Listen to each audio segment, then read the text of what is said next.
জামালগঞ্জে কৃষকদের মাঝে বসুন্ধরা শুভসংঘের সবজির বীজ বিতরণ। মোহাম্মদ শাহিন আলম, সুনামগঞ্জ প্রতিনিধি। ছবি চিত্র বিস্তারিত। বসুন্ধরা শুভসংঘের উদ্যোগে সুনামগঞ্জের জামালগঞ্জ উপজেলার নয়হাল্ট গ্রামে শতাধিক কৃষক কিষানির মাঝে বিভিন্ন প্রজাতির সবজির বীজ বিতরণ করা হয়েছে।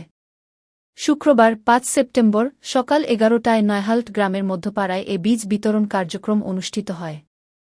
এ সময় উপস্থিত ছিলেন বসুন্ধরা শুভসংঘ জামালগঞ্জ উপজেলা শাখার উপদেষ্টা ও জামালগঞ্জ প্রেসক্লাবের প্রতিষ্ঠাতা সভাপতি আব্দুল আহাদ, উপজেলা শাখার সভাপতি মো. শাহিন আলম, সহসভাপতি আইরিন আক্তার রিপা, যুগ্ম সাধারণ সম্পাদক রবিউল আউয়াল, সহ সাংগঠনিক সম্পাদক তাহের আহমদ, ক্রিয়া সম্পাদক মনিরুজ্জামান, দপ্তর সম্পাদক এনামুল হক ও কার্যকরী সদস্য অসীম তালুকদার প্রমুখ।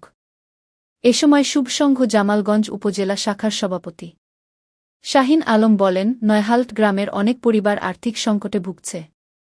তাদের খাবারের তালিকায় নিয়মিত সবজি থাকে না, তাই তাদের প্লেটে সবজি পৌঁছে দিতে এই উদ্যোগ নেওয়া হয়েছে। তিনি আরও বলেন, বাড়ির আশপাশের পতিত জমিতে এসব বীজ রোপণ করে সবজির চাহিদা মেটানো সম্ভব হবে। এমনকি বাজারেও বিক্রি করে কৃষকরা বাড়তি আয় করতে পারবেন।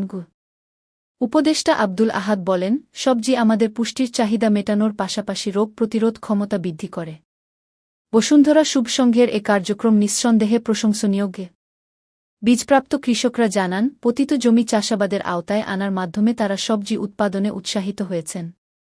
এ উদ্যোগের জন্য তারা বসুন্ধরা শুভসংঘকে ধন্যবাদ জানান। মো. শাহিন আলম, সুনামগঞ্জ প্রতিনিধি।